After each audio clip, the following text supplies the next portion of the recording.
Many people have spoken before me today and the many days we've been talking about the late George Wilson Kanyeihamba.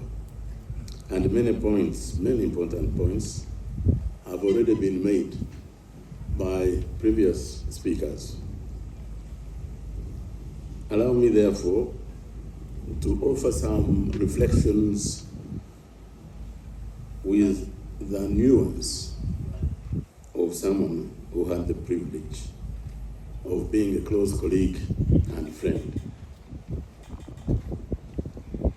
Obviously, I am, like all of you are, here with heavy hearts, but I believe with gratitude as well, very profound gratitude, to honor and lay to rest one of the finest sons of this land, Justice Professor George Wilson Kanyeihamba. For me, this is a deeply personal moment. George was not only a towering jurist and statesman, he was also my friend. He was my colleague and my fellow traveler in the long and difficult journey to build a just and democratic Uganda.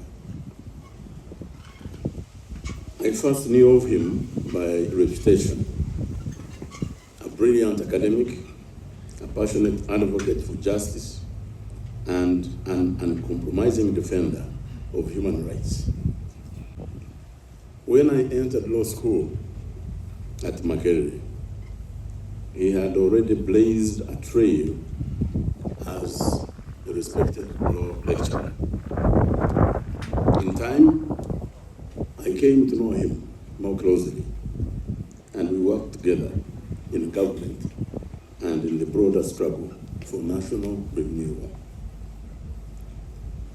Through exile and return, in times of dictatorship and of transition, George stood firm. He opposed the tyranny of Idi Amin. He resisted injustice in its many guises, and he gave full support to the cause that culminated in the liberation of Uganda in 1986. He was never afraid to speak, as you have heard everyone say. He was never afraid to speak truth to power.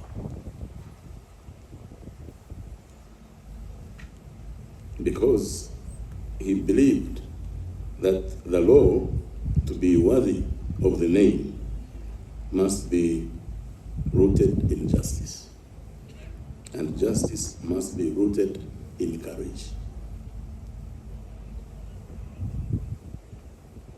In public service, George distinguished himself, of course, as we've heard many people say, as Attorney General, as a government minister, and later as a Justice of the Supreme Court.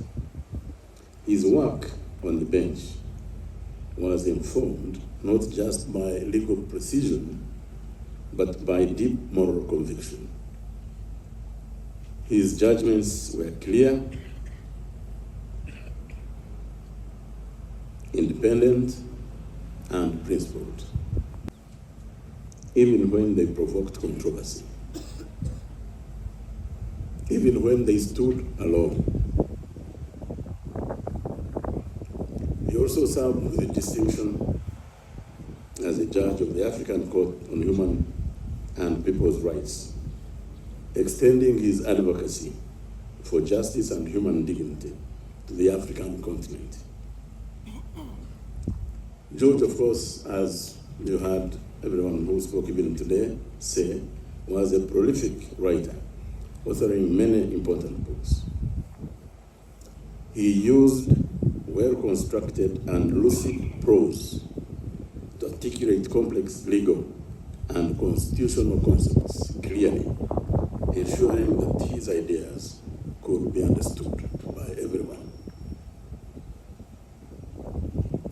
His contribution to Uganda's constitutional making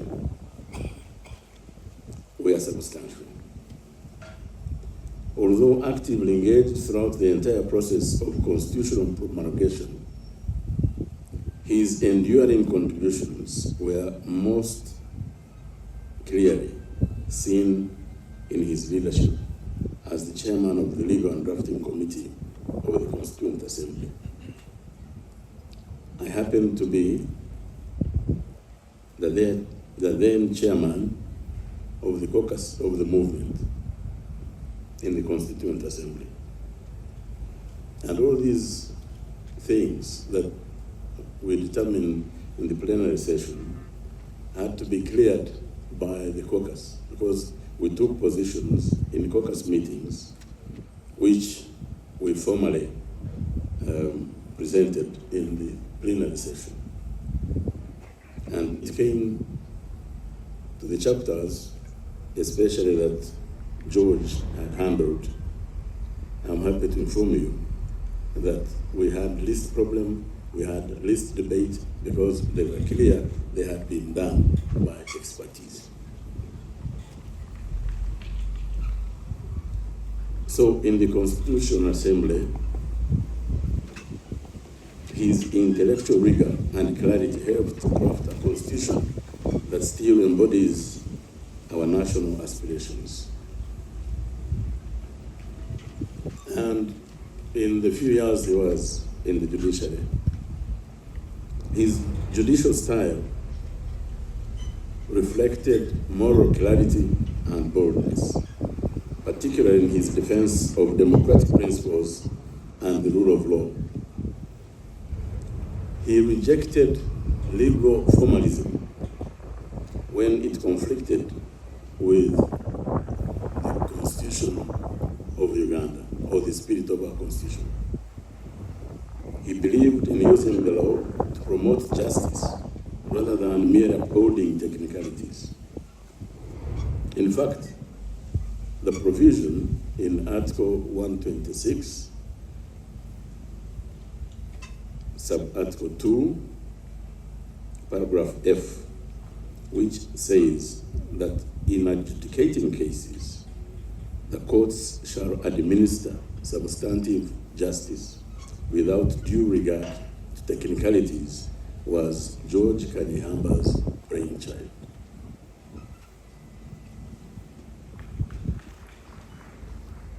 We were tired of defending that constitution and the values it enshrined: liberty, equality, and the rule of law. In many ways, that was his lifelong mission. George also had a rich personal side. He was frank, witty, and intellectually fearless. His humor was often sharp, but never cruel.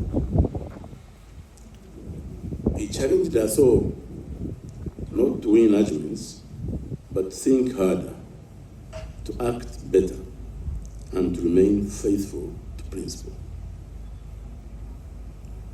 To his wife, Cyril, the children, Sarah, Joel, Ruth, and Betty, the grandchildren, Ruben, Gonda, and Nia, Osime, siblings, and all his family, I extend my heartfelt condolences. You have lost a loving patriot. Uganda has lost a patriot.